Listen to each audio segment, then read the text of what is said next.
ബി.ജെ.പിക്കെതിരെ ആഞ്ഞടിച്ച് Vellappally Natesan. V മുരളീധരനെതിരെ രൂക്ഷ വിമർശനം ഉന്നയിച്ച വെള്ളാപ്പള്ളി തദ്ദേശ സ്വയംഭരണ തെരഞ്ഞെടുപ്പിൽ ബി.ജെ.പി ഗൃഹപാഠം ചെയ്തില്ലെന്ന് ആരോപണവും ഉന്നയിച്ചു. ഡെക്കാൻ ക്രോണിക്കലിന് നൽകിയ അഭിമുഖത്തിലാണ് വെള്ളാപ്പള്ളിയുടെ കുറ്റപ്പെടുത്തൽ. SNDP ബി.ജെ.പി പ്രതീക്ഷിച്ചതുപോലെ ഫലവത്തായില്ലെന്നും വെള്ളാപ്പള്ളി നടേശൻ പറഞ്ഞു. ഇതിൻ്റെ ഒക്കെ സമഗ്ര വിവരങ്ങൾ നൽകാനായി ഞങ്ങളുടെ പ്രതിനിധി KG ദിനകർ ചേരുകയാണ്. ദിനകർ, ഒരുപക്ഷെ രണ്ടാം ഘട്ട തെരഞ്ഞെടുപ്പ് വോട്ടെടുപ്പിലേക്ക് പോകുന്നതിന് മുമ്പ് തന്നെ ബി.ജെ.പിയുടെയും SNDPയുടെയും ബന്ധം വഷളാകുന്നതിൻ്റെ കാഴ്ചകളാണോ വരുന്നത്? എന്തൊക്കെയാണ് വെള്ളാപ്പള്ളി നടേശൻ ഇന്ന് പറഞ്ഞത്? അജിംഷാദ്, വളരെയേറെ രാഷ്ട്രീയ പ്രാധാന്യമുള്ള ഒരു കാര്യമാണ് ഇപ്പോൾ പുറത്തു വന്നിരിക്കുന്നത്. SNDP യോഗം ജനറൽ സെക്രട്ടറി വെള്ളാപ്പള്ളി നടേശൻ തന്നെ തുറന്നു സമ്മതിച്ചിരിക്കുന്നു. ബി.ജെ.പി SNDP സഖ്യം വൻ പരാജയമായിരിക്കുന്നു എന്നാണ് അദ്ദേഹം തുറന്നടിച്ചിരിക്കുന്നത്. ഡെക്കാൻ ക്രോണിക്കലിന് നൽകിയ അഭിമുഖത്തിലാണ് അദ്ദേഹം ഇക്കാര്യം ചൂണ്ടിക്കാട്ടിയിട്ടുള്ളത്. അതോടൊപ്പം തന്നെ ബി.ജെ.പി സംസ്ഥാന അധ്യക്ഷൻ വി മുരളീധരനെതിരെ ശക്തമായ രീതിയിൽ അദ്ദേഹം പ്രതികരിക്കുകയും ചെയ്തിരിക്കുന്നു. മുരളീധരൻ ഗൃഹപാഠം ചെയ്യുന്നതിൽ വൻ പരാജയം നേരിട്ടിരിക്കുന്നു എന്നാണ് അദ്ദേഹത്തിൻ്റെ രൂക്ഷമായ വിമർശനം. SNDPയുടെയും ബി.ജെ.പിയുടെയും സ്ഥാനാർത്ഥികളെ വിജയിപ്പിക്കുവാൻ പല സ്ഥലങ്ങളിലും തെരഞ്ഞെടുപ്പ് നടന്ന 7 ജില്ലകളിൽ പല സ്ഥലങ്ങളിലും വിജയിപ്പിക്കുവാൻ കഴിയുമായിരുന്നു. എന്നാൽ ബി.ജെ.പി സംസ്ഥാന അധ്യക്ഷൻ വി മുരളീധരൻ വേണ്ടത്ര ഗൃഹപാഠം ചെയ്തില്ല, അല്ലെങ്കിൽ വിജയിപ്പിക്കുന്നതിന് വേണ്ടിയുള്ള നടപടികൾ കൈക്കൊണ്ടില്ല എന്നുമുള്ള രൂക്ഷമായ വിമർശനമാണ് അദ്ദേഹം മുന്നോട്ട് വച്ചിരിക്കുന്നത്. ഇക്കാര്യം ബി.ജെ.പി സംസ്ഥാന വൈസ് പ്രസിഡന്റ് MT രമേശ് സമ്മതിക്കുന്നു എന്നും വെള്ളാപ്പള്ളി നടേശൻ അഭിമുഖത്തിൽ കൂട്ടിച്ചേർക്കുന്നുണ്ട്. അതോടൊപ്പം തന്നെ Muraleedharan had not done his homework properly when the alliance was taking shape. SNDP BJP സഖ്യം യാഥാർത്ഥ്യത്തിൽ എത്തിക്കുന്നതിന് വേണ്ടി സംസ്ഥാന അധ്യക്ഷൻ മുരളീധരൻ മുൻകൈ എടുത്തില്ല എന്നുള്ള അതിരൂക്ഷമായ വിമർശനവും അദ്ദേഹം മുന്നോട്ട് വയ്ക്കുന്നുണ്ട്. തിരുവനന്തപുരം, കൊല്ലം എന്നീ 2 ജില്ലകളിൽ SNDPക്ക് നിരവധി സ്ഥാനാർത്ഥികൾ ഉണ്ടായിരുന്നു. എന്നാൽ ഇവരെ വിജയിപ്പിക്കുന്നതിന് വേണ്ടിയുള്ള യാതൊരു നടപടിയും തെരഞ്ഞെടുപ്പ് സ്ഥാനാർത്ഥികളെ നിർത്തിയതിനു ശേഷം ബി.ജെ.പിയുടെ ഭാഗത്തു നിന്ന് ഉണ്ടായിട്ടില്ല. മുരളീധരൻ്റെ ഭാഗത്തു നിന്ന് പ്രത്യേകിച്ചും ഉണ്ടായിട്ടില്ല എന്നുള്ള വിമർശനവുമാണ് അദ്ദേഹം മുന്നോട്ട് വയ്ക്കുന്നത്. അതോടൊപ്പം തന്നെ ഒരുപക്ഷെ നിയമസഭാ തെരഞ്ഞെടുപ്പിൻ്റെ ഒരു റിഹേഴ്സൽ കൂടിയായിരുന്നു തദ്ദേശ സ്വയംഭരണ തെരഞ്ഞെടുപ്പ്. ആ രീതിയിൽ നോക്കുമ്പോൾ വൻ പരാജയമാണ് SNDP ബി.ജെ.പി സഖ്യത്തിൽ ഉണ്ടായിരിക്കുന്നത്. സഖ്യം രൂപപ്പെടുത്തുന്നതിൽ ബി.ജെ.പി നേതൃത്വത്തിന് വലിയ തിരിച്ചടി ഉണ്ടായിരിക്കുന്നു എന്നും അദ്ദേഹം വിമർശിക്കുന്നുണ്ട്. തെരഞ്ഞെടുപ്പിന് ശേഷം, അതായത് രണ്ടാം ഘട്ട തെരഞ്ഞെടുപ്പ് കൂടി കഴിയുമ്പോൾ മാത്രം അടുത്തതെന്ത് എന്ന്, അല്ലെങ്കിൽ ഭാവി എന്ത് എന്നുള്ളത് സംബന്ധിച്ച് വ്യക്തമാക്കാം എന്നുമാണ് വെള്ളാപ്പള്ളി നടേശൻ ചൂണ്ടിക്കാട്ടിയിരിക്കുന്നത്. തുടക്കത്തിൽ തന്നെ കല്ലുകടി ഉണ്ടായിരിക്കുന്നു എന്നുള്ളതാണ് വ്യക്തമാകുന്നത്. ഇന്നലെ ബി.ജെ.പിയുടെ സമ്മന്നതരായിട്ടുള്ള നേതാക്കളുടെ വാക്കുകളിലും ഇക്കാര്യം തന്നെയാണ് നിഴലിക്കുന്നത്. അതായത് സംസ്ഥാന അധ്യക്ഷൻ മുരളീധരൻ ചൂണ്ടിക്കാട്ടിയതും രാജഗോപാൽ ചൂണ്ടിക്കാട്ടിയതും ഇതുതന്നെയാണ് എന്നുള്ളതാണ് ഇപ്പോൾ വ്യക്തമാകുന്നത്. ബി.ജെ.പി SNDPയുമായി സഖ്യത്തിലല്ല, മറിച്ച് ചില സ്ഥലങ്ങളിൽ ധാരണകൾ മാത്രമാണ് ഉള്ളത്. തെരഞ്ഞെടുപ്പിന് ശേഷം SNDP പാർട്ടി രൂപീകരിക്കുകയാണെങ്കിൽ മാത്രം നിയമസഭാ തെരഞ്ഞെടുപ്പിൽ സഖ്യമുണ്ടാക്കുന്നത് സംബന്ധിച്ച് തീരുമാനമെടുക്കൂ എന്നാണ് സമ്മന്നതരായിട്ടുള്ള നേതാവ് രാജഗോപാൽ പ്രതികരിച്ചത്. അതായത് ദിനകർ, വളരെ ഗൗരവമായ ചില രാഷ്ട്രീയ ചർച്ചകൾക്ക് ബി.ജെ.പി SNDP കാര്യങ്ങൾ പോകുന്നു എന്നതിൻ്റെ പുതിയ സൂചനകളാണെത്തുന്നത്. ഇന്നലെ വി മുരളീധരൻ പറയുന്നത് ഇങ്ങനെയാണ്. അതായത് ഇത്തരത്തിലൊരു മൂന്നാം മുന്നണി രൂപീകരണവുമായി ബന്ധപ്പെട്ട ജാഗ്രത ബി.ജെ.പിക്കുണ്ടായിരുന്നു, പക്ഷേ SNDPക്കുണ്ടോ എന്ന് അറിയില്ല എന്ന കുത്ത് വി മുരളീധരൻ നൽകുന്നു. ഒപ്പം ദിനകർ തന്നെ നേരത്തെ സൂചിപ്പിച്ചതുപോലെ രാജഗോപാലും ഇത്തരത്തിൽ സഖ്യത്തിൻ്റെ സാധ്യതകളെ സംബന്ധിച്ച് തള്ളുന്ന രീതിയിൽ, ഒരുപക്ഷെ വരികൾക്കിടയിൽ വായിക്കാമെങ്കിൽ ഈ രീതിയിലേക്കാണ് കാര്യങ്ങൾ പോകുന്നതെങ്കിൽ അവരിൽ ഉണ്ടായ യാഥാർത്ഥ്യബോധമാണോ? അതായത് തിരിച്ചടി തെരഞ്ഞെടുപ്പിൽ നേരിട്ടിരിക്കുന്നു, വോട്ടെടുപ്പിൽ അടക്കം അത് പ്രതിഫലിച്ചിരിക്കുന്നു, നിരവധി സ്ക്വാഡ് വർക്കുകളുടെ കാര്യത്തിൽ കാര്യങ്ങൾ ഉദ്ധരിക്കുന്ന ആൾ കൂടിയാണ് വെള്ളാപ്പള്ളി നടേശൻ. ഈ അർത്ഥത്തിൽ വലിയ തിരിച്ചടി അവർക്ക് നേരിടേണ്ടി വന്നു എന്നതാണോ ഒരുപക്ഷെ വെള്ളാപ്പള്ളിയുടെയും ഈ ബി.ജെ.പിയുടെയും തെറ്റലിനെ കാണേണ്ടത്? എങ്ങനെ രാഷ്ട്രീയമായി കൂടി വിലയിരുത്തുമ്പോൾ? തീർച്ചയായും അജിംഷാദ്, ഏതാണ്ട് ഒരു 2 മാസങ്ങൾക്ക് മുൻപ് മുതൽ തന്നെ, അല്ലെങ്കിൽ വെള്ളാപ്പള്ളി നടേശൻ പ്രധാനമന്ത്രി നരേന്ദ്രമോദിയെയും അമിത്ഷായെയും കാണുന്നത് ഉൾപ്പെടെയുള്ള കാര്യങ്ങൾ പരിശോധിച്ചാൽ അതിനുശേഷം സംസ്ഥാനത്ത് ബി.ജെ.പിക്കുള്ളിൽ വലിയ അഭിപ്രായ വ്യത്യാസം ഉടലെടുത്തിരുന്നു. SNDP ജനറൽ സെക്രട്ടറി വെള്ളാപ്പള്ളി നടേശനെ മുഖ്യമന്ത്രിയായി വരെ പ്രഖ്യാപിച്ചുകൊണ്ട് തെരഞ്ഞെടുപ്പിലേക്ക് പോകുന്ന ഒരു സാഹചര്യം ഉരുത്തിരിഞ്ഞിരുന്നു. അതൊക്കെയും സംസ്ഥാനത്തെ ബി.ജെ.പി നേതൃത്വത്തെ അസ്വസ്ഥരാക്കിയിരുന്നു. SNDPയുമായുള്ള, അല്ലെങ്കിൽ ബി.ജെ.പിയെ വെള്ളാപ്പള്ളി നടേശൻ്റെ കൈകളിലേക്ക് എത്തിക്കുന്നതിൽ സംസ്ഥാന നേതൃത്വത്തിന് വലിയ എതിർപ്പുണ്ടായിരുന്നു. എന്നിരുന്നാൽ പോലും BJPയുടെ കേന്ദ്ര നേതൃത്വത്തിന് അടിപ്പെട്ടുകൊണ്ട് അല്ലെങ്കിൽ കേന്ദ്ര നേതൃത്വത്തിൻ്റെ നിർദ്ദേശം മറികടക്കാനുള്ള ധൈര്യമില്ലാത്തത് കൊണ്ട് തന്നെ BJP സംസ്ഥാന നേതൃത്വം അക്കാര്യങ്ങൾ അംഗീകരിച്ചുകൊണ്ട് വെള്ളാപ്പള്ളിയെ അംഗീകരിച്ചുകൊണ്ട് മുന്നോട്ട് പോകുന്ന ഒരു സമീപനമായിരുന്നു അന്ന് സ്വീകരിച്ചത്. എന്നാൽ തുടർന്നിങ്ങോട്ട് ഓരോ രീതിയിലും എടുത്ത് പരിശോധിച്ചാൽ വെള്ളാപ്പള്ളിക്കെതിരായി ഉയർന്നു വന്ന മൈക്രോ ഫിനാൻസ്, അതോടൊപ്പം തന്നെ ശാശ്വതികാനന്ദയുടെ മരണവുമായി ബന്ധപ്പെട്ട് ഉയർന്നു വന്ന ആരോപണങ്ങൾ ഉൾപ്പെടെയുള്ള കാര്യങ്ങൾ, ബെൽച്ചിറ്റ്സ് ഉൾപ്പെടെയുള്ള കാര്യങ്ങൾ, പീപ്പിൾ TV പുറത്തു കൊണ്ടുവന്ന വാർത്തകൾ ഉൾപ്പെടെയുള്ള കാര്യങ്ങൾ വെള്ളാപ്പള്ളിക്ക് വലിയ തിരിച്ചടി ഉണ്ടാക്കി. അത് BJP നേതൃത്വത്തിനിടയിലും അങ്കലാപ്പുണ്ടാക്കുന്ന ഒരു സംഭവമായിരുന്നു. കാരണം വെള്ളാപ്പള്ളിയുമായി ബന്ധം സ്ഥാപിച്ചാൽ അത് തെരഞ്ഞെടുപ്പിൽ ഇത്തരത്തിൽ വെള്ളാപ്പള്ളിക്കെതിരെ വലിയ ആരോപണങ്ങൾ ഉയരുന്ന പശ്ചാത്തലത്തിൽ അത് തങ്ങൾക്ക് തിരിച്ചടി ഉണ്ടാക്കും എന്ന തിരിച്ചറിവ് കൂടി BJP നേതൃത്വത്തിന് ഉണ്ടായിരുന്നു. ഈ ഒരു പശ്ചാത്തലത്തിലാണ് BJP SNDP ബന്ധത്തിൽ വലിയ വിള്ളൽ വീണത്. പല സ്ഥലങ്ങളിലും അല്ലെങ്കിൽ പല ജില്ലകളിലും SNDPയുടെ സ്ഥാനാർത്ഥികൾ BJPയുടെ പാനലിൽ ഉണ്ടായിരുന്നുവെങ്കിൽ പോലും അവരെ വിജയിപ്പിക്കുന്നതിൽ നേതൃത്വം പരാജയപ്പെട്ടിരിക്കുന്നു. പ്രത്യേകിച്ച് V. മുരളീധരൻ ഗൃഹപാഠം ചെയ്തില്ല എന്ന് പറയുമ്പോൾ BJPയുടെ സംസ്ഥാനത്തെ സമുന്നതരായിട്ടുള്ള ഒരു നേതാവിനെതിരെ അത്തരത്തിൽ ഒരു കടന്നാക്രമണം നടത്തുമ്പോൾ സ്വാഭാവികമായും BJPയെ സംബന്ധിച്ചിടത്തോളം അത് വലിയ ക്ഷീണമാണ് ഉണ്ടാക്കുക. തുടർന്നുള്ള ദിവസങ്ങളിൽ പ്രത്യേകിച്ച് തദ്ദേശ സ്വയംഭരണ തെരഞ്ഞെടുപ്പിൻ്റെ 2ാം ഘട്ടത്തിലേക്ക് കടക്കുന്ന ഈ പശ്ചാത്തലത്തിൽ SNDP BJP തമ്മിലുള്ള പരസ്പര ധാരണ പോലും ഇല്ലാതാകുന്ന തലത്തിലേക്ക് കാര്യങ്ങൾ എത്തി നിൽക്കുന്നു. അതല്ല എങ്കിൽ BJPക്ക് സ്ഥിരമായി ഒരു വോട്ട് ബാങ്ക് അല്ലെങ്കിൽ ഉണ്ട്, അത് ചെറുതെങ്കിലും അത്തരത്തിൽ ഒരു വോട്ട് ബാങ്കിൽ വിള്ളൽ സൃഷ്ടിച്ചു എന്നുള്ള ഒരു ധാരണയും BJP നേതൃത്വത്തിന് ഉണ്ട്. SNDP BJP തമ്മിലുള്ള സഖ്യം ഉണ്ടായതിലൂടെ അതോടൊപ്പം തന്നെ SNDPക്കുള്ളിലും ഈഴവ വിഭാഗത്തിനിടയിലും ഇത്തരത്തിൽ വലിയ ഒരു അമർഷം BJPയുമായും നരേന്ദ്രമോദിയുമായും കൂട്ടുകൂടുന്നതിൽ വലിയ ഒരു അമർഷം SNDP വിഭാഗത്തിനുള്ളിലും ഈഴവർക്കിടയിലും ഉണ്ട് എന്നതാണ് വസ്തുത. അതൊക്കെയും ചൂണ്ടിക്കാട്ടുമ്പോഴാണ് തങ്ങൾ നടത്താൻ പോകുന്ന അല്ലെങ്കിൽ സഖ്യം വലിയ പരാജയത്തിലേക്ക് നീങ്ങുന്നു, അല്ലെങ്കിൽ അത് ജനങ്ങൾ അല്ലെങ്കിൽ അണികൾ തിരിച്ചറിയുന്നില്ല, അണികൾ അംഗീകരിക്കുന്നില്ല എന്ന വസ്തുതയിലേക്ക് BJPയും SNDPയും എത്തിച്ചേർന്നിരിക്കുന്നത് എന്നുകൂടി നമുക്ക് കൂട്ടി വായിക്കേണ്ടി വരും.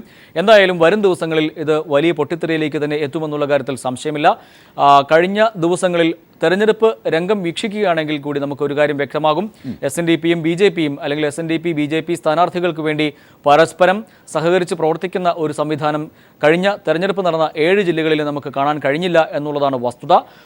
അതോടൊപ്പം തന്നെ തെരഞ്ഞെടുപ്പ് യോഗങ്ങളിലടക്കം ഇത്തരം കൂട്ടായ ഒരു നീക്കം നമുക്ക് കാണാനും കഴിഞ്ഞില്ല എന്നുള്ളിടത്താണ് വെള്ളാപ്പള്ളി നടേശൻ്റെ ഈ വാക്കുകൾ കൂട്ടി വായിക്കേണ്ടത്. അജിംഷാദ്. തീർച്ചയായും ദിനകർ, ഇപ്പോൾ BJP വക്താവ് VV രാജേഷ് നമ്മോടൊപ്പമുണ്ട്. VV രാജേഷ്, വെള്ളാപ്പള്ളി നടേശൻ BJPക്കെതിരെ പ്രത്യേകിച്ച് V. മുരളീധരനെതിരെ ഒരു അഭിമുഖം നൽകിയിരിക്കുന്നു, ഒരു പത്രത്തിലാണ്. VV രാജേഷ്, അതായത് വെള്ളാപ്പള്ളി നടേശൻ പൊതുവെ BJPയുമായി സഖ്യത്തിലുണ്ട് എന്നറിയപ്പെടുന്ന SNDPയുടെ ജനറൽ സെക്രട്ടറി വെള്ളാപ്പള്ളി നടേശൻ ഇപ്പോൾ ഒരു പത്രത്തിന് നൽകിയ അഭിമുഖത്തിൽ BJPക്കെതിരെ ആഞ്ഞടിച്ചിരിക്കുകയാണ്, V. മുരളീധരനെതിരെ പ്രത്യേകിച്ചും. തീർച്ചയായും താങ്കൾക്ക് എന്താണ് കേൾക്കേണ്ടത്?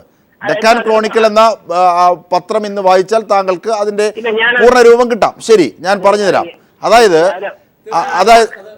അതിന്റെ വിശദാംശങ്ങൾ ദിനകർ ഞങ്ങളുടെ പ്രതിനിധി നൽകും, ഞങ്ങളുടെ ബ്യൂറോ ചീഫ് നൽകും.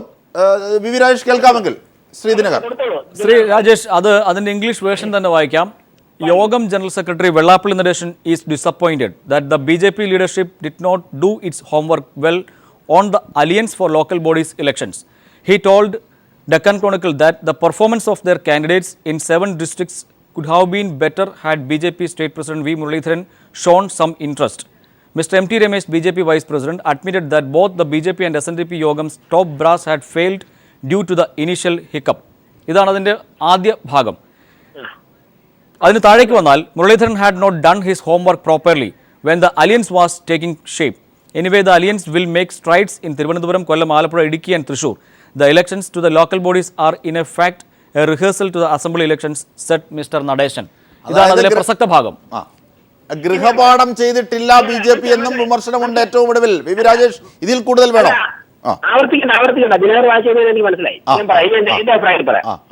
അതായത് BJP ഈ പഞ്ചായത്ത് മുനിസിപ്പൽ തെരഞ്ഞെടുപ്പ് കഴിഞ്ഞ 3-4 മാസങ്ങൾക്ക് മുമ്പ് തന്നെ ഞങ്ങൾ പരമാവധി ഞങ്ങളുടെ ഗൃഹപാഠം ചെയ്താണ് പ്രവർത്തിച്ചതെന്നുള്ളതാണ് BJPയുടെ സംസ്ഥാന ഭാരവാഹി എന്നുള്ള നിലയ്ക്കുള്ള എന്റെ അനുഭവം. ഞങ്ങൾ മുൻപ് 7,200 സീറ്റിൽ മത്സരിച്ചിരുന്ന സ്ഥലത്ത് നിന്ന് 19,000 സീറ്റിലോട്ട് മത്സരിക്കാൻ സാധിച്ചത് തന്നെ അത്രത്തോളം ഗൃഹപാഠം ചെയ്തുകൊണ്ട് സ്ഥാനാർത്ഥികളൊക്കെ തന്നെ നേരത്തെ മാനസികമായി തയ്യാറാക്കിയതുകൊണ്ടുമാണ്. പിന്നെ ഇപ്പൊ ഭരണത്തിലോ അല്ലെങ്കിൽ MLA ഒന്നും ഇല്ലാത്തൊരു പാർട്ടി എന്നുള്ള നിലയ്ക്ക് കേരളത്തിന്റെ ചില ഭാഗങ്ങളിൽ ഞങ്ങൾക്ക് ചില പോരായ്മകളുണ്ട്. ഞങ്ങൾ അത് കറക്റ്റ് ചെയ്ത് വരികയാണ്. അത് ഇന്നലെ സംസ്ഥാന അധ്യക്ഷൻ തന്നെ തൃശ്ശൂരിൽ പറഞ്ഞു കഴിഞ്ഞു.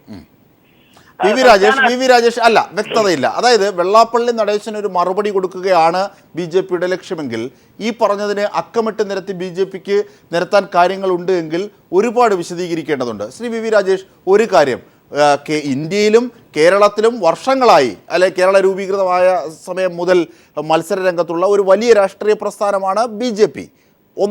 ഒരു രാഷ്ട്രീയ പ്രസ്ഥാനത്തിലെയും പ്രവർത്തിക്കാതെ അല്ലെങ്കിൽ പുതിയതായി ഇറങ്ങിയ വെള്ളാപ്പള്ളി പറയുന്നു നിങ്ങൾ ഗൃഹപാഠം ചെയ്തിട്ടില്ലെന്ന്. മറുപടി നൽകണം വി രാജേഷ്. അല്ല, അത് ഞങ്ങൾ തീരുമാനിച്ചോളാം. അല്ലല്ല, ഞാനിവിടെ മറുപടി നൽകാൻ വേണ്ടിയോ അല്ലെങ്കിൽ തർക്കിക്കാൻ വേണ്ടിയോ എന്നല്ല. ഞാൻ ഈ ചർച്ചയിൽ പങ്കെടുത്തത് ഉത്തരവാദിത്തപ്പെട്ട മാധ്യമം എന്നുള്ള നിലയ്ക്ക് ഒരു വാർത്തയെ ഉദ്ധരിച്ചുകൊണ്ട് നിങ്ങൾ ചർച്ച നടത്തുമ്പോഴേക്കും പാർട്ടിയുടെ വക്താവ് എന്നുള്ള നിലയ്ക്ക് ഞാൻ അറ്റൻഡ് ചെയ്യാൻ ഒഴിഞ്ഞു മാറാൻ പാടില്ല. തീർച്ചയായും. അല്ല, ഇവിടെ മറുപടി കൊടുപ്പില്ലോ അല്ലെങ്കിൽ മറ്റു കാര്യങ്ങളിലൊന്നും പ്രസക്തിയില്ല. അങ്ങനെ എന്തെങ്കിലും ഉണ്ടെന്നുണ്ടെങ്കിൽ അത് സംഘടനാ തലത്തിൽ ചെയ്യേണ്ട രീതിയിൽ ഇതിനെ കൺവിൻസ് ചെയ്യേണ്ട മേഖലയിൽ കൺവിൻസ് ചെയ്യുക. അതവിടെ നിൽക്കട്ടെ. ശരി, സംഘടനാപരമായ കാര്യങ്ങൾ നിങ്ങൾ നടത്തിക്കൊള്ളൂ. അതല്ല, BJPക്കെതിരെ ഇത്തരത്തിൽ ഉന്നയിച്ച വെള്ളാപ്പള്ളിയുടെ ആരോപണങ്ങൾക്ക് മറുപടി ഉണ്ടോ വി രാജേഷ്? അല്ല, അങ്ങനെയല്ല ഈ കാര്യത്തിൽ ഞാൻ കാണുന്നത് BJP തെരഞ്ഞെടുപ്പിൽ ചെയ്ത കാര്യങ്ങൾക്ക് ഈ വാർത്തയുടെ അടിസ്ഥാനത്തിൽ എനിക്കിപ്പോ താങ്കൾ ഏതൊക്കെ തരത്തിൽ ചോദിച്ചാലും എനിക്ക് പറയാൻ ഒറ്റ ഉത്തരമേ ഉള്ളൂ. മുൻ തെരഞ്ഞെടുപ്പുകളെക്കാൾ കൂടുതൽ ഞങ്ങൾ ഗൃഹപാഠം ചെയ്ത് തെരഞ്ഞെടുപ്പ് പ്രവർത്തനം നടത്തിയത് കൊണ്ടാണ് BJP ഇന്ന് കേരളത്തിലെ രാഷ്ട്രീയത്തിൽ കേന്ദ്ര ബിന്ദു ചർച്ചാ ബിന്ദു. ഇന്ന് LDFിനെക്കാളും UDFിനെക്കാളും രാവിലെ മുതൽ പീപ്പിൾ ചാനൽ ഉൾപ്പെടെയുള്ളവർ BJPയെ കുറിച്ച് ചർച്ച ചെയ്യുന്നത് BJP ഒരു പ്രോമിനൻസ് കേരളത്തിൽ കൂടുന്നു BJPക്ക് എന്നുള്ളതാണ്. 7000 സീറ്റിൽ നിന്നും 19,000 സീറ്റിലേക്ക് സ്ഥാനാർത്ഥികളെ നിർത്താൻ സാധിച്ച കണ്ണൂർ പോലെ ശാരീരികമായി ഒരുപാട് പ്രതിരോധം നേരിടുന്ന കണ്ണൂർ ഉൾപ്പെടെ നിർത്താൻ സാധിച്ചത് ഞങ്ങൾ നല്ല ഗൃഹപാഠം ചെയ്തുകൊണ്ടാണ്. ഇനി പക്ഷേ വി രാജേഷ്, താങ്കൾ പറയുന്നത് പോലെ മറ്റുള്ളവർക്കുള്ളത് പോലെയുള്ള ആത്മവിശ്വാസം നിങ്ങളുടെ ചേരിയിൽ നിന്നെത്തുന്നില്ല. അതായത് ഇന്നലെ വി മുരളീധരൻ പറഞ്ഞത് ഇതാണ്, വെള്ളാപ്പള്ളി നടേശനെ ഒരു കുത്തായാണ് പൊതുമാധ്യമങ്ങൾ വിലയിരുത്തിയത്. മൂന്നാം മുന്നണിയുടെ രൂപീകരണവുമായി ബന്ധപ്പെട്ട് ഞങ്ങൾ ജാഗരൂകരാണ്, പക്ഷേ SNDPയുടെ കാര്യം അറിയില്ല. രാജഗോപാലും സമാനമായൊരു പ്രതികരണമുണ്ടായി. മുന്നണിയും അല്ലെങ്കിൽ അതുമായി ബന്ധപ്പെട്ട കാര്യങ്ങളെക്കുറിച്ചും ഒന്നും ആലോചിച്ചിട്ടില്ല. അങ്ങനെയുള്ള ഒരു സാഹചര്യത്തിലാണ് വെള്ളാപ്പള്ളി നടേശൻ തിരിച്ചു പറയുന്നത് വി മുരളീധരൻ സ്ഥാനാർത്ഥിയെ ജയിപ്പിക്കണമെന്ന് വലിയ താല്പര്യം കാട്ടിയിട്ടില്ല, ഗൃഹപാഠം ചെയ്യാതെയാണ് BJP കയറിയത് എന്നൊക്കെ. അപ്പോൾ പാളയത്തിൽ തന്നെ പട. അല്ല, അതൊക്കെ നിങ്ങളുടെ മാധ്യമ വിലയിരുത്തൽ എന്ന് പറഞ്ഞാൽ എന്താ രാജേഷ്, വെള്ളാപ്പള്ളി നടേശൻ പറഞ്ഞ കാര്യങ്ങളല്ലേ ഇത്? ഒരു വിഷ്വൽ മീഡിയയിൽ പോലുമല്ല, പത്രത്തിലാണ്. എടുത്തു വെച്ച് നോക്കാം, വായിക്കാം. താങ്കൾ എന്റെ നാവിലോ എന്റെ വായിക്കാത്ത താങ്കൾ കയറുന്ന എനിക്ക് അങ്ങനെ ഉത്തരം പറയാൻ പറ്റുന്നത്. നിങ്ങൾ എനിക്ക് സമയം തരൂ. സമയമല്ലേ തരുന്നത്? താങ്കളുടെ പ്രതികരണം സമഗ്രമാകാൻ ഞാൻ ചില ചോദ്യങ്ങൾ ആഡ് ചെയ്തേ ഉള്ളൂ രാജേഷ്. അത് ചർച്ചയുടെ ഔചിത്യമാണ്. മാന്യത കീപ്പ് ചെയ്യണമെങ്കിൽ എന്റെ ഉത്തരത്തിന് ശേഷം താങ്കൾ ആഡ് ചെയ്യണം. തീർച്ചയായും. താങ്കൾ പ്രതികരിച്ചോളൂ, താങ്കൾക്ക് അവസരം തരികയാണ്. താങ്കൾക്ക് സമയം വേണം. അതിനാണ് ആലോചിക്കാനാണെങ്കിൽ തീർച്ചയായും ഇത്തരത്തിൽ ആരോപണങ്ങൾ ഉന്നയിക്കരുത്. താങ്കൾക്ക് പറയാം, മറുപടി തരാം, സമയമുണ്ട്. തീർച്ചയായും ആലോചിച്ചേ പറയാൻ സാധിക്കുള്ളൂ. താങ്കൾ ചോദിക്കും ഫാസ്റ്റ് ഫുഡ് പോലെ ഞാനൊരു പാർട്ടിയുടെ നിലപാടാണ് പറയുന്നത്. തീർച്ചയായും. അല്ലല്ല, ഞാൻ കംപ്ലീറ്റ് ചെയ്തോട്ടെ സാർ. ഞാൻ എന്റെ പാർട്ടിയുടെ നിലപാട് പറയുമ്പോൾ എനിക്ക് ആലോചിച്ചേ പറയാൻ സാധിക്കുള്ളൂ. ലക്ഷക്കണക്കിന് പ്രവർത്തകർ ഉൾപ്പെടുന്ന പാർട്ടിയാണ്. അതുകൊണ്ട് തന്നെ അതിന്റെ നിലപാട് അല്ലെങ്കിൽ അതിന്റെ വക്താവ് എന്നുള്ളത് സംസാരിക്കും എനിക്ക് ആലോചിച്ചിട്ട് പറയാൻ സാധിക്കുള്ളൂ, ഉത്തരം പറയാൻ സാധിക്കുള്ളൂ. ഇനി നിങ്ങൾക്ക് അതിന് സമയമില്ലെങ്കിലും നമുക്ക് അവസാനിപ്പിക്കാം. ഞാൻ അങ്ങോട്ട് വിളിച്ചല്ലോ. അല്ലല്ല, തീർച്ചയായും സമയമുണ്ട്. ഒരു രാഷ്ട്രീയ പാർട്ടിയുടെ നിലപാടെന്നുള്ള നിലയ്ക്കുള്ള ഉത്തരവാണ് താങ്കൾ ആഗ്രഹിക്കുന്നതെങ്കിൽ എനിക്ക് താങ്കൾ സമയം തരണം. തീർച്ചയായും. ഞങ്ങളുടെ പാർട്ടിയുടെ വി മുരളീധരനായാലും അതിനു മുമ്പുള്ള PK സദായസ് ആയാലും അതിനു മുമ്പ് ശ്രീധരൻപിള്ള സാറായാലും അതിനു മുമ്പ് CK ആയാലും അതിനു മുമ്പുള്ള സംസ്ഥാന അധ്യക്ഷന്മാരൊക്കെ തന്നെ അവരൊക്കെ തന്നെ പാർട്ടിയുടെ വിജയത്തിന് വേണ്ടി ജീവിതം മാറ്റിവെച്ചതിന്റെ ഫലമായിട്ടാണ് വട്ടപൂജ്യത്തിൽ നിന്നും ഞങ്ങൾ ഇന്നിവിടെ എത്തിയത്. അത് ഓരോ നേതാക്കന്മാരും ആ സാഹചര്യം അനുസരിച്ച് അവരുടെ ഞാൻ അടിവരെ ചേർന്ന് ജീവിതം മാറ്റിവെച്ചുകൊണ്ട് തന്നെ പാർട്ടിയുടെ വിജയത്തിന് വേണ്ടി പ്രവർത്തിച്ചിട്ടുണ്ട്. വി മുരളീധരൻ കഴിഞ്ഞ ടേമിൽ സംസ്ഥാന പ്രസിഡന്റ് ആയ സമയത്ത് നടന്ന തെരഞ്ഞെടുപ്പിൽ ഞങ്ങൾ ഒരു 600 മുതൽ 620 വരെയുള്ള സീറ്റുകളാണ് ഞങ്ങളുടെ കണക്കിൽ ഇപ്പോൾ ഞങ്ങൾ ജയിച്ചിട്ടുള്ളത്. അതിനെ ഒരു 10 മടങ്ങ് വർദ്ധിപ്പിക്കാനുള്ള പ്രവർത്തനം വി മുരളീധരൻ ഉൾപ്പെടെ രാജഗോപാലും കൃഷ്ണദാസും രമേശും സുരേന്ദ്രനും ശോഭയൊക്കെ ഉൾപ്പെടെയുള്ളവർ നടത്തിയിട്ടുണ്ട്. അതിന്റെ റിസൾട്ട് നമുക്ക് ഇതാണ് ഞങ്ങളുടെ പാർട്ടിയുടെ അഭിപ്രായം. ഞാൻ കംപ്ലീറ്റ് ചെയ്തോട്ടെ.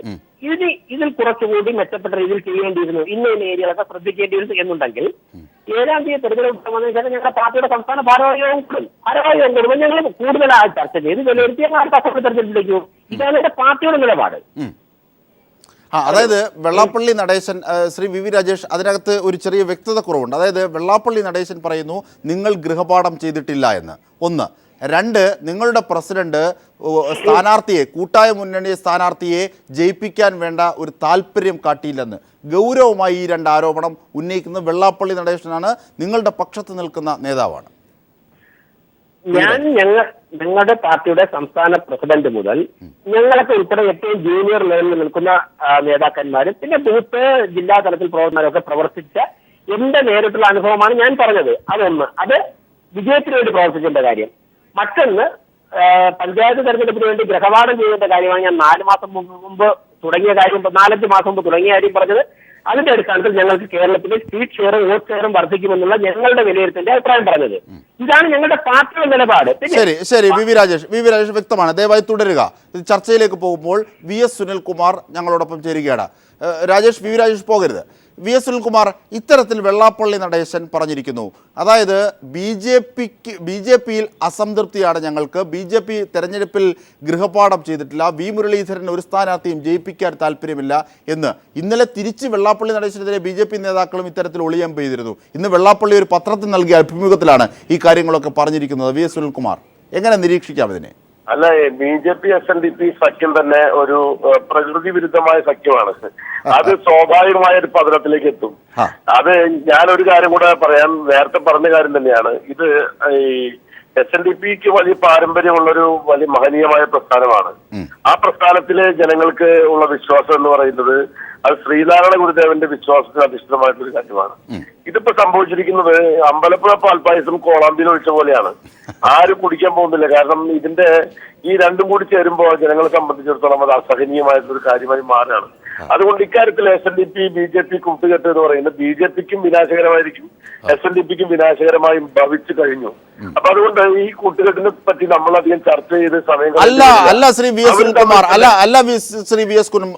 എസ് സുനിൽകുമാർ, അതായത് BJPയും വെള്ളാപ്പള്ളി നടേശനും ഇത്തരത്തിൽ വിവാഹത്തിന് മുമ്പേ മൊഴി ചൊല്ലുന്ന ഘട്ടം എത്തി നിൽക്കുന്നു.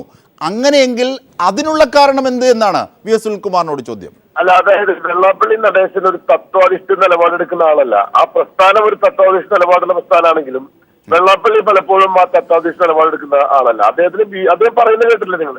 ആരാണ് ഞങ്ങൾക്ക് തരുന്നത് അവരെ കൂടെ കൂടും. BJP എന്ന BJPയുടെ കൂടെ കൂടും, കോൺഗ്രസിന്റെ കൂടെ കൂടും. ഇനി നിങ്ങൾ ഇടതുപക്ഷം തന്നാൽ ഇടതുപക്ഷത്തിന്റെ കൂടെ കൂടും എന്ന് പറയുന്ന ഒരു നിലപാട് സ്വീകരിക്കുന്ന ഒരു പ്രസ്ഥാനത്തെ പറ്റി പിന്നെ എന്താണ് പറയാൻ നേതാക്കന്മാരെ പറ്റി? അപ്പൊ എന്താണ് തരാൻ ഉദ്ദേശിക്കുന്നത്? ദീപസ്തംഭം മഹാശ്ചര്യം നമുക്കും കിട്ടുന്ന പണം എന്നാണോ? അപ്പൊ ഒരു പാർട്ടി ആണെങ്കിലും ഒരു പ്രസ്ഥാനമാണെങ്കിലും മുന്നിൽ ഇപ്പൊ BJP എന്ന് പറയുന്ന രാഷ്ട്രീയ പാർട്ടി ഞങ്ങൾക്ക് എതിർപ്പുള്ള പാർട്ടിയാണ്. പക്ഷെ അവർക്കൊരു നിലപാടുണ്ട്. ഏത് കാര്യത്തിലും അവർക്ക് സംവരണത്തെ പറ്റി നിലപാടുണ്ട്, അവർക്ക് ഹിന്ദുത്വത്തെ പറ്റി നിലപാടുണ്ട്, മതേതരത്തെ പറ്റി അവർക്ക് നിലപാടുണ്ട്. അത് ഇടതുപക്ഷത്തെ പറ്റി വ്യത്യസ്തമായ നിലപാടാണ്. ആ നിലപാട് വളരെ വ്യക്തമായി അറിയുന്ന നമുക്കറിയാം. BJP നിലപാടില്ല എന്നറിയാം. പക്ഷെ വെള്ളാപ്പള്ളി നടേശ നിലപാടില്ല.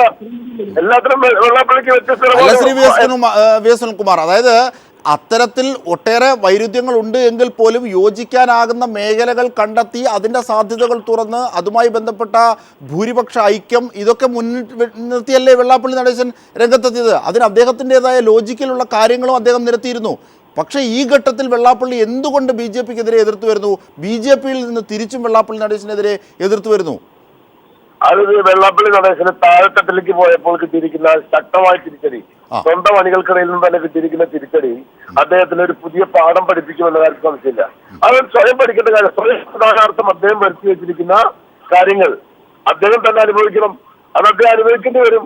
അത് ഈ തെരഞ്ഞെടുപ്പ് കഴിയുമ്പോൾ വളരെ വ്യക്തമായിട്ട് മനസ്സിലാവും. ഒരു ഘട്ടം തെരഞ്ഞെടുപ്പ് കഴിഞ്ഞല്ലോ ഇന്നലെ, ഇനി രണ്ടാം ഘട്ടം 5-ാം തീയതി നടക്കാൻ പോവാണ്. എന്താണ് സംഭവിക്കാൻ പോകുന്നതെന്ന് 5-ാം തീയതി കഴിയുമ്പോൾ ഒന്നും കൂടെ വ്യക്തമാവും. അപ്പൊ കുറച്ചുകൂടെ കടുത്ത ഭാഷയിലുള്ള പരസ്പര വിമർശനങ്ങൾ നമുക്ക് ഇനിയും ചർച്ച ചെയ്യേണ്ടി വരും. അപ്പൊ നമുക്ക് വീണ്ടും കാണാം. തീർച്ചയായും വി എസ് സുനിൽകുമാർ, വളരെ നന്ദി. വി വി രാജേഷ് ലൈനിലുണ്ട്. വി വി രാജേഷ് പോകരുത്. ഇപ്പോൾ ബിജു രമേശ് കൂടി നമ്മോടൊപ്പം ചേരുകയാണ്. ബിജു രമേശ്, വെള്ളാപ്പള്ളി നടേശൻ BJPയെ മൊഴി ചൊല്ലുന്നു, അല്ലെങ്കിൽ അത്തരത്തിൽ അവരിൽ വൈരുദ്ധ്യം ഉണ്ടാകുന്നു, വിവാഹം നടക്കുന്നതിന് മുമ്പേ മൊഴി ചൊല്ലുന്നു, ഈ ഒരു ഘട്ടത്തിലേക്കാണ് കാര്യങ്ങൾ നീങ്ങുന്നതെന്ന് തോന്നുന്നു. ഇന്നലെ വി മുരളീധരൻ്റെ ഭാഗത്ത് നിന്ന് വെള്ളാപ്പള്ളി നടേശനെതിരെ കുത്തുവരുന്നു. ഇന്ന് വെള്ളാപ്പള്ളി നടേശൻ ഡയറക്റ്റ് വി മുരളീധരനെതിരെയും BJPക്കെതിരെയും രംഗത്തെത്തുന്നു. ശ്രീ ബിജു രമേശ്. അതിനകത്തുള്ള BJPക്ക് പറ്റിയൊരു തെറ്റെന്ന് അബദ്ധം പറ്റിയെന്ന് വേണമെങ്കിൽ നമുക്ക് പറയാം. അവർ ഈ ഈഴവ സമൂഹം എന്ന് പറയുന്നത് ഈ ജാതി വെച്ച് നോക്കുന്നതിൽ ഏകദേശം 1.25 കോടി ജനതയുള്ളൊരു കമ്മ്യൂണിറ്റിയാണ്. പക്ഷെ അതിനകത്ത് എത്ര പേര് SNDPയിൽ അംഗങ്ങളുണ്ടെന്നുള്ള കാര്യം പോലും BJP മറന്നുപോയി. ഏകദേശം 18 ലക്ഷത്തിന് താഴെ മാത്രമേ ഇന്ന് ജീവിച്ചിരിപ്പിക്കുന്ന അംഗങ്ങൾ SNDPയിലുള്ളൂ. SNDP തുടങ്ങിയ കാലം തൊട്ട് ഇന്ന് വരെ ഏകദേശം 26 ലക്ഷം പേർക്ക് മെമ്പർഷിപ്പ് തന്നെ കൊടുത്തിട്ടുള്ളൂ. അപ്പോൾ അതിൽ ഏകദേശം 8-9 ലക്ഷത്തോളം ആൾക്കാർ മരിച്ചുപോയവരാണ് ഇന്നുള്ളത്. അപ്പൊ 18 ലക്ഷത്തിന് താഴെ നിൽക്കുന്ന ഈ SNDP അല്ല, അതിന് തുഷാർ വെള്ളാപ്പള്ളി ഒരു മറുപടി പറഞ്ഞിരുന്നു ബിജു രമേശ്, അതും കൂടെ താങ്കളുടെ ഓർമ്മയിൽ പെടുത്തുന്നു. താങ്കളുടെ പ്രതികരണം സമഗ്രമാകാൻ കൂടിയാണ്. അതായത് കുടുംബങ്ങളാണ് ഇത്തരത്തിൽ അംഗങ്ങളാകുന്നത്, അത് പണ്ട് മുതലേ വരുന്ന ഒരു കീഴ്വഴക്കമാണ്. അതിന്റെ ഭാഗമായി ഏകദേശം ഏതാണ്ട് എല്ലാ പ്രാതിനിധ്യവും SNDP കവർ ചെയ്യുന്നുണ്ട് ഈഴവരുടെ എന്നൊക്കെയായിരുന്നു അദ്ദേഹം മറുപടി പറഞ്ഞത്. തുഷാറിന് അറിവില്ലായ്മ കൊണ്ട് പറയുന്നതായിരിക്കും ഈ കുടുംബങ്ങൾക്കാണ് മെമ്പർഷിപ്പ് നൽകുന്നതെന്ന്. കാര്യം മെമ്പർഷിപ്പ് നൽകുന്നത് വ്യക്തിക്കാണ് നൽകുന്നത്. ഇത് കമ്പനിയാണ്, രജിസ്റ്റർ കമ്പനീസ് ആക്ട് അനുസരിച്ച് രജിസ്റ്റർ ചെയ്തിട്ടുള്ള നോൺ പ്രോഫിറ്റ് ട്രേഡിംഗ് കമ്പനീസ് അനുസരിച്ചാണ് SNDP യോഗം ഉണ്ടാക്കിയിരിക്കുന്നത്. അപ്പൊ ഒരു വ്യക്തിക്ക് അതിന്റെ ഒരു ഷെയർ ആണ് നൽകുന്നത്. അപ്പൊ ഒരു ഷെയർ ഒരാൾക്ക് നൽകുമ്പോൾ അതങ്ങനെ കുടുംബത്തിന്റെ ഷെയർ ആയിട്ട് മാറുമെന്നുള്ള കാര്യം തുഷാറിനെ സംബന്ധിച്ചിടത്തോളം ഈ SNDP എന്നുള്ള സ്വന്തം കുടുംബമായിട്ട് സങ്കല്പിക്കുന്നതുകൊണ്ടാണ് തന്നെ ഞങ്ങളുടെ കുടുംബ സ്വത്താണ് എന്ന് മനസ്സിൽ സങ്കല്പിച്ചിരിക്കുന്ന ആ ബേസിലാണ് പറയുന്നത്. എന്റെ അച്ഛന്റെയും അമ്മയുടെയും ഞങ്ങളുടെ എല്ലാം കൂടെ ഉള്ള സ്വത്തല്ലേ, ആ ഒരു ആംഗിൾ. ശരി ശരി, തീർച്ചയായും ഇതിലേക്കെത്തിയാൽ ബിജു രമേശ് ഇതിലേക്കെത്തിയാൽ ഇത് വ്യക്തികൾക്ക് നൽകുന്ന ഷെയർ ആണ്. ഇത്ര 27 ലക്ഷം ഷെയർ ഇതുവരെ ഇഷ്യൂ ചെയ്തിട്ടുള്ളൂ. തുടങ്ങിയ കാലം തൊട്ട് ഇന്നുവരെ ഈ 100 ചില്ലാനം വർഷം കൊണ്ട് ഇഷ്യൂ ചെയ്തിരിക്കുന്ന ഇത്രയും ഷെയറേ ഉള്ളൂ. അതിൽ ഇന്നിപ്പോ ജീവിച്ചിരിക്കുന്ന 18 ലക്ഷത്തിന് താഴെ ഉള്ളവരേ ഉള്ളൂ. ബാക്കിയുള്ള അംഗങ്ങളെല്ലാം തന്നെ SNDPയിൽ മെമ്പർഷിപ്പ് എടുക്കാതെ നിൽക്കുന്ന ഈഴവരായിട്ടുള്ള ആൾക്കാരാണ്. അതൊന്ന്. രണ്ട്, ഇതിൽ ഉള്ള ഈ 18 ലക്ഷത്തിലുള്ളതിൽ ബഹുഭൂരിപക്ഷം ആൾക്കാരും വെള്ളാപ്പള്ളിക്ക് മാനസികമായി എതിരാണ്. അപ്പൊ അതുകൊണ്ട് തന്നെ SNDPക്ക് BJPയിലേക്ക് വോട്ട് ചെയ്യണമെന്ന് വിചാരിച്ചിരുന്ന പലരും ഇപ്രാവശ്യം BJPയിൽ വോട്ട് ചെയ്തില്ല. പലരും എന്നെ ഞാനായിട്ട് സംസാരിക്കുന്ന പലരും സാധാരണക്കാർ പറയുന്നത് ഞങ്ങൾ കഴിഞ്ഞ BJPക്ക് വോട്ട് ചെയ്യാനിരുന്നാണ്.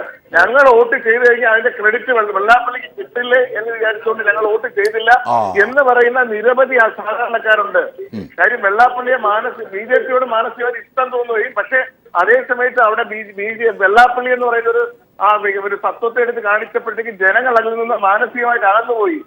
ആ വോട്ടിന്റെ ക്രെഡിറ്റ് ഞാൻ കാരണം വെള്ളാപ്പള്ളി നടേശന് ഒരു ക്രെഡിറ്റ് കിട്ടണ്ട എന്ന ധാരണയിൽ എന്ന അടിസ്ഥാനത്തിൽ നിരവധി പേര് ഇപ്രാവശ്യം BJPക്ക് വോട്ട് ചെയ്യാനിരുന്നവർ വോട്ട് ചെയ്യാതെ ആ വോട്ട് BJP പാഴാക്കി കളഞ്ഞു എന്നുള്ളതാണ് അതിനേക്കാളും വളരെ വലിയ. അതായത് ബിജു രമേശ് ഇത്തരത്തിലൊരു കൂട്ടുകെട്ടിനെ സംബന്ധിച്ചുള്ള പരാജയം കൃത്യമായി ബോധ്യമായി വെള്ളാപ്പള്ളിക്ക് കുറ്റം എത്താതിരിക്കാൻ മുൻകൂട്ടി അടിച്ചെന്നേ ഉള്ളൂ ഒരു മുൻകൂർ ജാമ്യം എന്നാണോ താങ്കൾ നിരീക്ഷിച്ചത്? തീർച്ചയായിട്ടും. കാര്യം അവർ വെള്ളാപ്പള്ളി SNDP അല്ലായിരുന്നു, അവർ പിന്നോക്ക സമുദായങ്ങളെ കൂട്ടുപിടിക്കാമായിരുന്നു. എന്തിനാ വെള്ളാപ്പള്ളി നടേശന്റെ പുറകെ പോയെന്ന് മനസ്സിലാകുന്നില്ല. വെള്ളാപ്പള്ളി നടേശന്റെ പുറകെ പോയപ്പോഴത്തേക്കും ജനങ്ങൾക്ക് തന്നെ ഒരുപാട് പേര് SNDPക്കകത്ത് തന്നെ വളരെയേറെ ബഹുഭൂരിപക്ഷം ആൾക്കാരും വെള്ളാപ്പള്ളി നടേശനെ മാനസികമായി വെറുക്കുന്നവരാണ്. അവര് ആ വെറുപ്പാണ് BJPക്ക് വോട്ട് ചെയ്യാൻ തീരുമാനിച്ചിരുന്ന പല മേഖലയിലും ആ വെറുപ്പ് മാറ്റി വോട്ട് ചെയ്യുന്ന ഒരവസ്ഥ. തിരുവനന്തപുരത്തിന് ഒരുപാട് പേര് മീറ്റിംഗ് വിളിച്ചപ്പോൾ ധർമ്മവേദിയിലുള്ള ആൾക്കാർ ഒക്കെ തന്നെ പറഞ്ഞു ഞങ്ങൾ ഇതിലേക്ക് വോട്ട് ചെയ്യാനാണ് ഇരുന്നത്, പക്ഷേ ഈ ഒരു സാഹചര്യത്തിൽ ഞങ്ങൾ വോട്ട് ചെയ്യാൻ തയ്യാറല്ല എന്ന വസ്തുതയാണ് അവർ വ്യക്തമാക്കുന്നത്. നമുക്കപ്പോൾ ഒരു പരിധി കൂടുതൽ ആരെയും അവരുടെ ഇഷ്ടങ്ങൾക്ക് അനുസൃതമല്ലാതെ നമ്മളെ പ്രേരിപ്പിച്ച് വോട്ട് ചെയ്യാൻ നമ്മുടെ ഒരു പോളിസി അല്ല. ഓരോ ജനങ്ങളുടെയും വികാരങ്ങൾ ശാഖാ തലങ്ങളിലുള്ള മീറ്റിങ്ങുകൾ യോഗങ്ങളൊക്കെ വിളിച്ചപ്പോൾ അവരുടെ റിയാക്ഷൻസ് ഇതായിരുന്നു. വെള്ളാപ്പള്ളിക്ക് എതിരെയുള്ള റിയാക്ഷൻ ആയിരുന്നു അവരുടെ വോട്ട്. BJPക്കാരായിട്ടുള്ള RSS അനുഭാവികളായിട്ടുള്ള RSSകാരായിട്ടുള്ളവർ പോലും മാറി വോട്ട് ചെയ്തത് വ്യക്തമായി എനിക്കറിയാം ഇപ്രാവശ്യത്തെ ഇലക്ഷനിൽ. വ്യക്തമാണ്. ബിജു രമേശ് ദയവായി തുടരുക. വി രാജേഷിലേക്ക്. വി രാജേഷ്, രണ്ട് കാര്യങ്ങളാണ് ഇവിടെ ഉയർന്നത്. ഒന്ന്, വി രാജേഷ് കേൾക്കാമോ? വി രാജേഷ് താങ്കൾ ലൈനിലുണ്ടോ? വി രാജേഷ് ലൈനിലില്ല എന്ന് തോന്നുന്നു. ബിജു രമേശിലേക്ക് തന്നെ. ബിജു രമേശ്, ഇത്തരത്തിലുള്ള ഒരു കാര്യം ഒരുപക്ഷെ ഈ തിരിച്ചടി ഇവരിൽ ബോധ്യമായതുകൊണ്ട് സ്വാഭാവികമായുള്ള പ്രതികരണമാണ് ഇത് എന്ന് പറയുന്നു.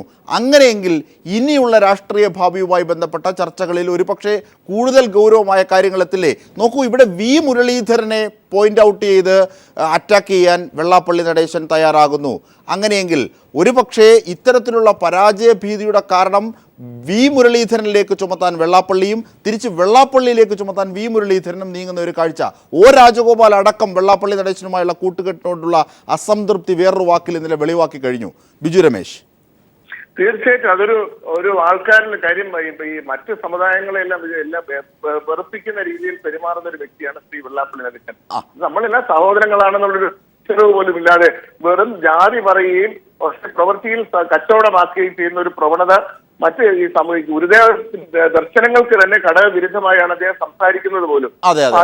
അത് വിദ്യാസമ്പന്നരായിട്ടുള്ള ഈ സമുദായത്തെ ഗുരുദേവ ദർശനങ്ങൾ ഉൾക്കൊള്ളുന്ന ഒരു വ്യക്തിക്കും വെള്ളാപ്പള്ളി നടേശനെ ഉൾക്കൊള്ളാൻ കഴിയില്ല. ഓക്കെ ശ്രീ ബിജു രമേശ് ദയവായി തുടരുക. ഇപ്പോൾ നമ്മോടൊപ്പം വി രാജേഷ് തന്നെ ഒരിക്കൽ കൂടി ചേരുകയാണ്. വി രാജേഷ്, അതായത് രണ്ട് കാര്യങ്ങളാണ് VS സുനിൽകുമാറും ബിജു രമേശും പറഞ്ഞ രണ്ട് കാര്യങ്ങളാണ് പ്രധാനമായുള്ളത്. ഒന്ന്, VS സുനിൽകുമാർ പറഞ്ഞത് ഇത് പ്രകൃതി വിരുദ്ധമായ ഒരു ബന്ധമായിരുന്നു, അതുകൊണ്ട് തന്നെ സ്വാഭാവികമായും അതിൻ്റെ ഒരു ലോജിക്കൽ കൾമിനേഷൻ ആണ്, അതായത് യുക്തിസഹമായ ഒരു പരിണാമമാണ് ഈ ഘട്ടത്തിലേക്ക് എത്തിച്ചത് എന്ന് VS സുനിൽകുമാർ പറയുന്നു.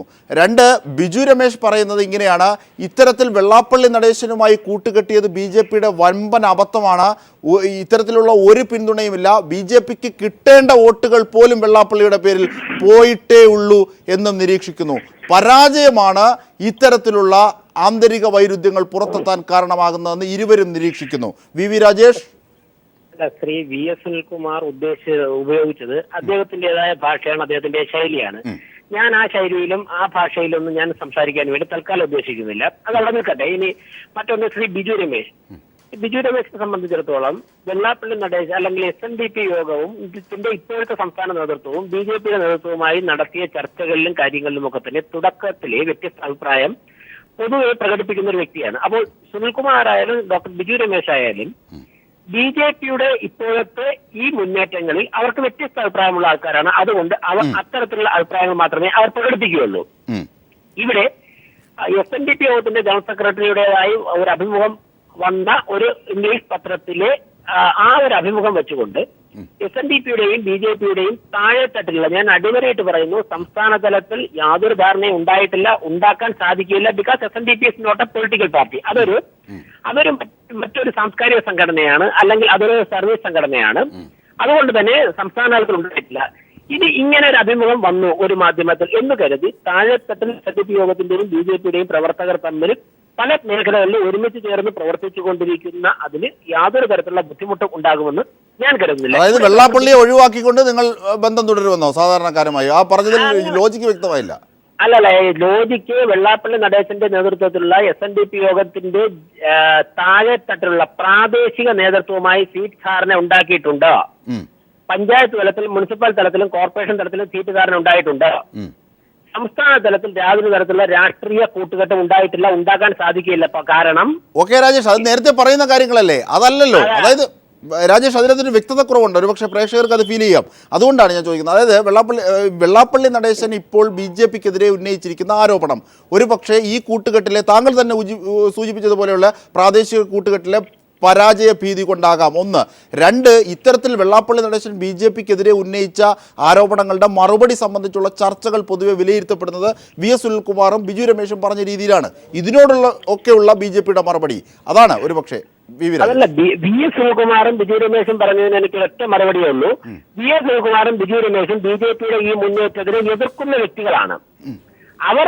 അവർ പറയുന്നത് അവരുടെ എതിർപ്പാണ് ഇവിടെ പ്രകടിപ്പിക്കുന്നത്. അതുകൊണ്ട് അതിനെല്ലാത്തിനും ഇപ്പോ നാട്ടിൽ ഒരുപാട് പേർ ഞങ്ങളെ അനുകൂലിക്കുന്നുണ്ട്, ഒരുപാട് പേർ എതിർക്കുന്നുണ്ട്. എല്ലാ കാര്യങ്ങൾക്കും രാവിലെ മറുപടി പറയാൻ സാധിക്കില്ല. ഇവിടെ പറയാൻ പറ്റുന്നത് ഈ ചർച്ചയ്ക്ക് അടിസ്ഥാനമായ ഒരു റിപ്പോർട്ടുണ്ട്. ആ റിപ്പോർട്ടിൽ ഞങ്ങളുടെ അഭിപ്രായം മാത്രമേ എനിക്ക് പറയാൻ സാധിക്കുകയുള്ളൂ. ഇവിടെ ഈ ഡെക്കാൻ ക്രോണിക്കിൽ വന്ന ഈ അഭിമുഖവുമായി ബന്ധപ്പെട്ട് ഗൃഹപാഠം കുറച്ചുകൂടി ചെയ്യേണ്ടിയിരുന്നു, അല്ലെങ്കിൽ BJP സംസ്ഥാന അധ്യക്ഷൻ കുറച്ചുകൂടി ഇതിൽ ഞങ്ങളുടെ അഭിപ്രായം, ഞങ്ങളുടെ വിലയിരുത്തൽ, ഞങ്ങൾ പരമാവധി ഗൃഹപാഠം ചെയ്തു. അതിന്റെ റിസൾട്ടാണ് സ്ഥാനാർത്ഥികളെ നിർത്തുന്നതിലുൾപ്പെടെ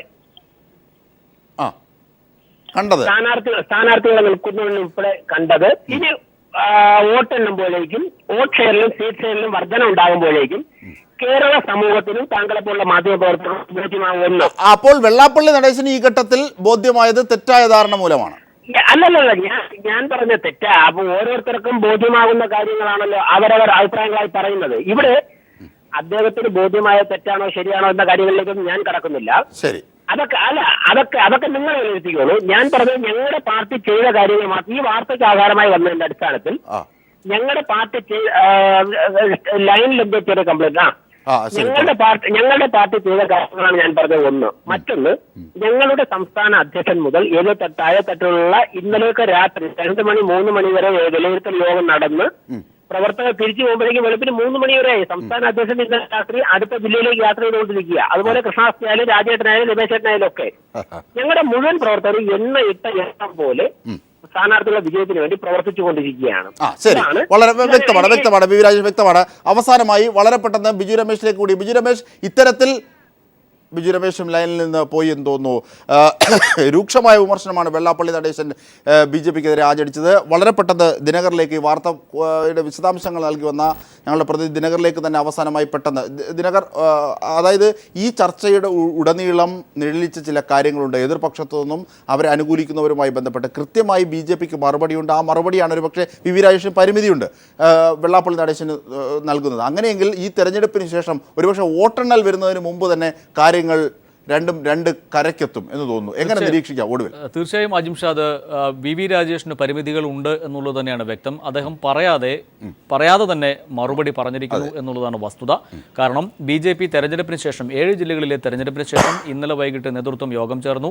തെരഞ്ഞെടുപ്പുമായി ബന്ധപ്പെട്ട കാര്യങ്ങൾ വിശകലനം ചെയ്തു. അക്കാര്യത്തിൽ സംതൃപ്തിയാണ് ഉള്ളത് എന്നാണ് രാജേഷ്, BJP വക്താവ്, വ്യക്തമാക്കുന്നത്. അതേസമയം വെള്ളാപ്പള്ളി നടേശന് കൃത്യമായ ഒരു മറുപടി നൽകാൻ കൃത്യമായ രീതിയിൽ, അതായത് വളരെ തുറന്ന ഒരു മറുപടി നൽകാൻ അദ്ദേഹം തയ്യാറായില്ല. അത് സ്വാഭാവികമായും കേന്ദ്ര നേതൃത്വത്തെ അദ്ദേഹം ഇക്കാര്യത്തിൽ ഭയക്കുന്നുണ്ട് എന്ന് വേണം നമുക്ക് കൂട്ടിവായിക്കാൻ. എന്തായാലും അദ്ദേഹം പറഞ്ഞു വെച്ച കാര്യങ്ങൾ നോക്കുമ്പോൾ ഗൃഹപാഠം ചെയ്തിരുന്നു, നേതൃത്വത്തിന് പരാജയം പറ്റിയിട്ടില്ല എന്ന് പറയുന്നിടത്ത് വെള്ളാപ്പള്ളി നടേശൻ്റെ മറുപടി വ്യക്തമാണ്. വെള്ളാപ്പള്ളി നടേശൻ്റെ നിലപാടുകളോട് BJP യോജിക്കുന്നില്ല എന്നത് തന്നെയാണ് വി വി രാജേഷിൻ്റെ മറുപടിയിലൂടെ വ്യക്തമാവുകയും ചെയ്യുന്നത്. ഒരുപക്ഷെ അടുത്ത ഘട്ടം തെരഞ്ഞെടുപ്പ് കൂടി കഴിഞ്ഞാൽ, 5-ാം തീയതി കൂടി കഴിഞ്ഞാൽ SNDP BJP സഖ്യവുമായി ബന്ധപ്പെട്ട് സഖ്യത്തിൽ വലിയ വിള്ളൽ വീഴ്ത്തുന്ന സംഭവങ്ങൾ തന്നെ ഉണ്ടായേക്കാം. അതല്ല എങ്കിൽ BJP നേതൃത്വത്തിൽ തന്നെ ഇതിനെതിരെ ശക്തമായ പ്രതിഷേധം ഉയർന്നു വരും എന്നുള്ള കാര്യത്തിൽ സംശയമില്ല. ആ രീതിയിലാണ് കാര്യങ്ങളുടെ പോക്ക് ഇപ്പോൾ നമുക്ക് കാണാൻ കഴിയുന്നത്. ശരി, ദിനകറാണ് വിവരങ്ങൾ നൽകിയത്. BJPക്കെതിരെ ആചരിച്ച് വെള്ളാപ്പള്ളി നടേശൻ, വി മുരളീധരനെതിരെ രൂക്ഷമായ വിമർശനവും വെള്ളാപ്പള്ളി നടേശൻ ഇന്നൊരു പത്രത്തിൽ നൽകിയ അഭിമുഖത്തിൽ നൽകുന്നു. ഈ വാർത്തയുടെ വിശദാംശങ്ങളാണ് ഞങ്ങളുടെ പ്രതിനിധി ദിനകർ നൽകിയത്. ഈ വാർത്തയിലാണ് വി വി രാജേഷും VS സുനിൽകുമാറും ബിജു രമേശും പ്രതികരിച്ചത്.